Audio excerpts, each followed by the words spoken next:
Take it off. Hey, what's up, everybody? Dr. Darren here. Another round of No Mask, No Medicine. So basically, this is kind of just a little post-shift, verbal vomit kind of issue. This is where I just share a couple thoughts that I maybe had during this shift. Just got done with a 36-hour shift. It was a doozy.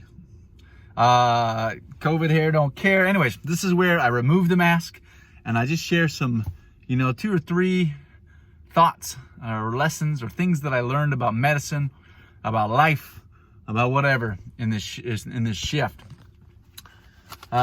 So anyways, kind of hope everyone's doing good. I hope you're finding yourself healthy and safe. And I hope that you just got a big old oversized, all you can eat plate of hope in front of you. So that no matter what you're going through, just that you got this big old smorgasbord of belief in yourself that you can get through it, because you can.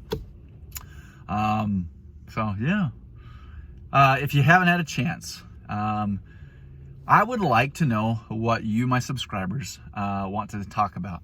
This is kind of just post-shift thoughts, but what kind of content do you guys find enjoyable?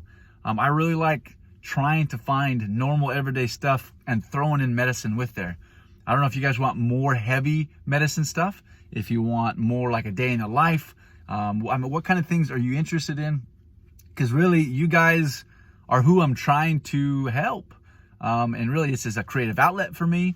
And I'm trying to help inspire, educate any way that I can. I know I'm not the best at it. I'm probably not anywhere near as intelligent or exciting or as entertaining as many of the other physicians, but I don't care. That doesn't make me feel any more insecure. This is just my slice of the pie and what I'm trying to give some positivity and some encouragement to the world. So if you have any suggestions, put it down in the comments. I promise I'll respond.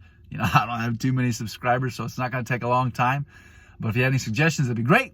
If you want to subscribe and you find any of this content enjoyable or worth your time, and it's something that you want to listen to on a regular basis, I have created a schedule that every midweek will be my post. It will be once a week, middle of the day on Wednesday, around noonish on Wednesday. So middle of the day, middle of the week, I'll post.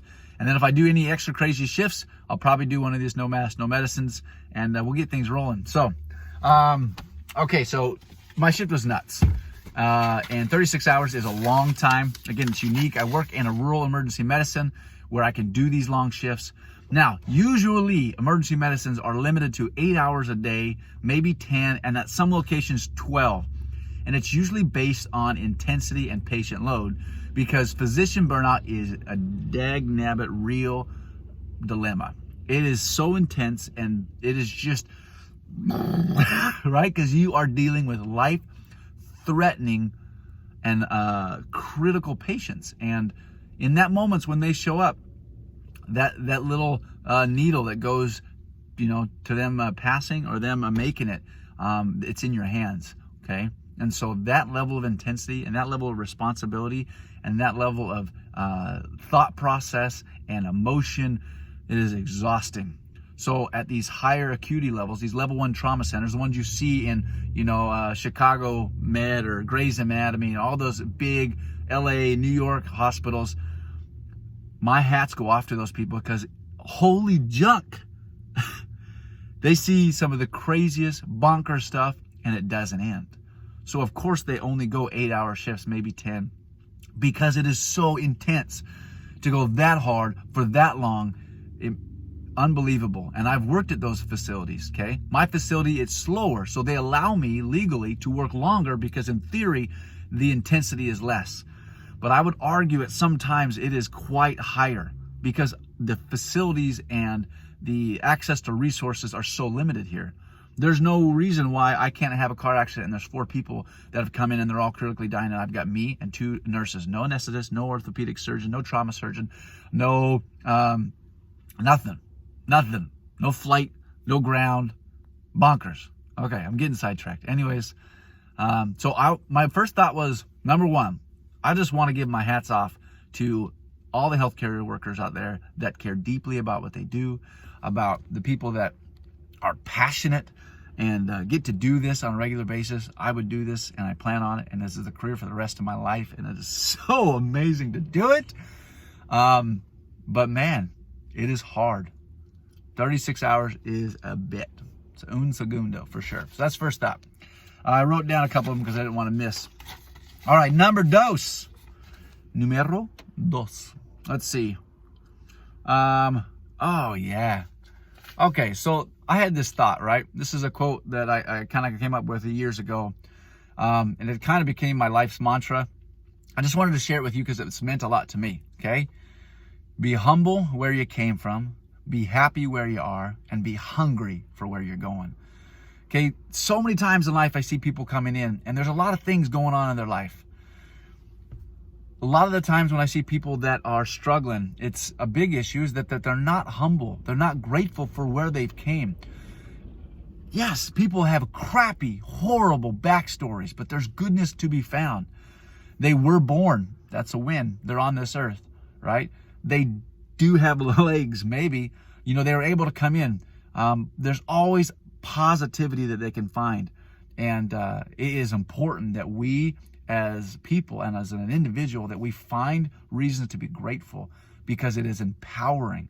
It literally will change your mind. It will release endorphins and dopamine if you are grateful. It is a real thing. So be humble where you came from.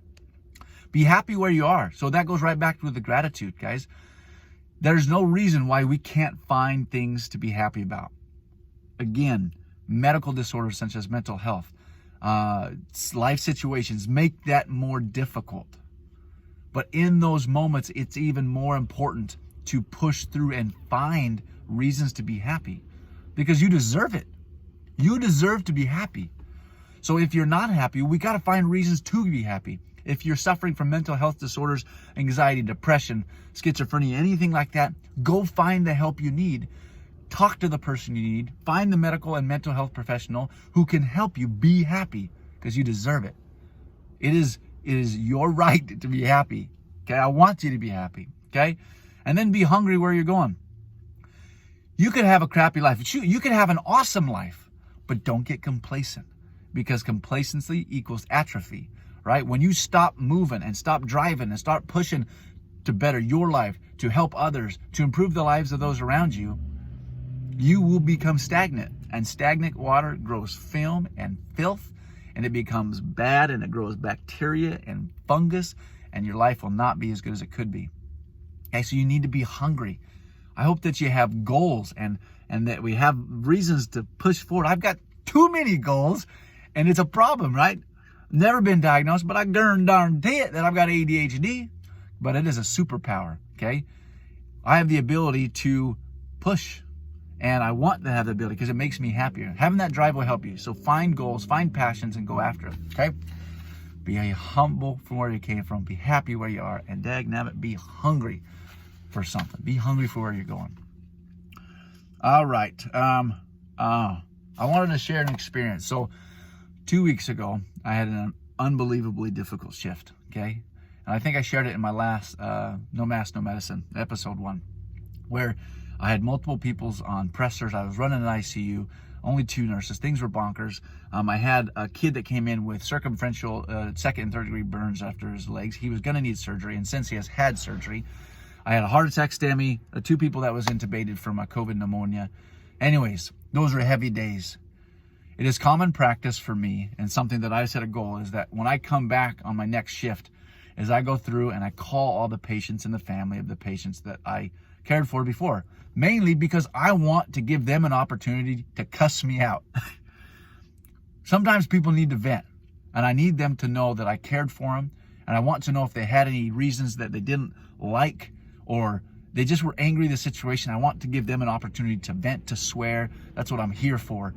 But also, I want to know how their family members, their kid, their son, their wife, their spouse is doing. But particularly these 2. Sadly, one of them that I transferred shortly after he got to the location that he was being transferred to, he passed. He was not able to overcome the physical onslaught, which was the COVID viral pneumonia. And I felt so bad. And I hadn't been able to get a hold of the family before this happened. And anytime a family member dies, that is incredibly heavy, and it's painful, and it can be sad, often very unexpected. And it was important to me to reach out to this family. So I wasn't able to get a hold of the wife, who was the sweetest lady. She gave me a hug. But I was able to get a hold of the daughter, and I was able to talk to her.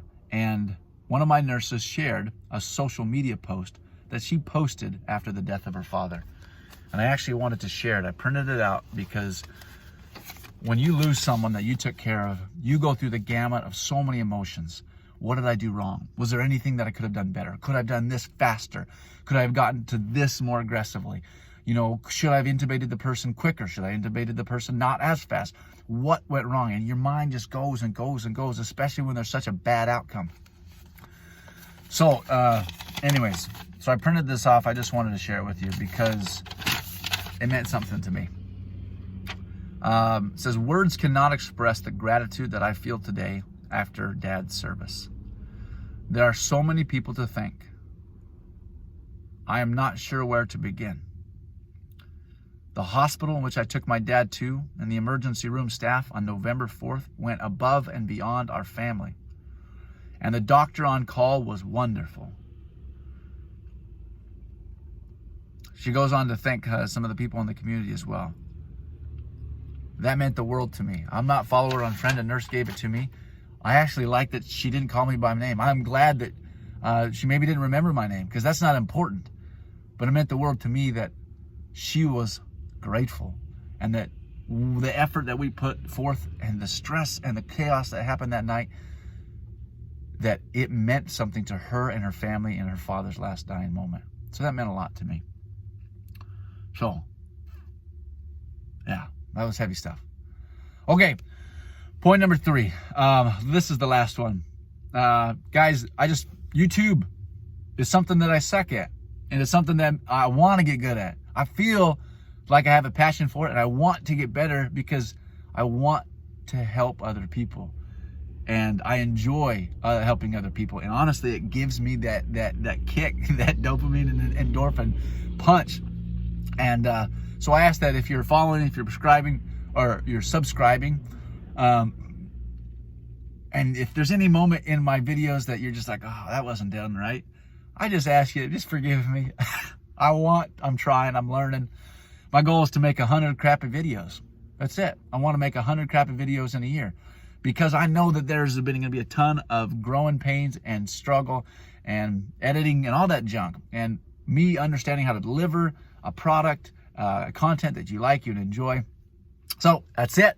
Those are my thoughts. If you want me to talk about anything else, I can drop little medicine stuff in through here as well. Subscribe, hit that bell notification if it tickles your fancy. Okay? Man, it was a pleasure to work this shift. What a blessing it is to have the job that I have, even though I'm exposed to a bunch and I see horrible things. Man, it is a blessing, and it is freaking cool, and I'm grateful for it. All right, I gotta go. Hope you all healthy. What's healthy?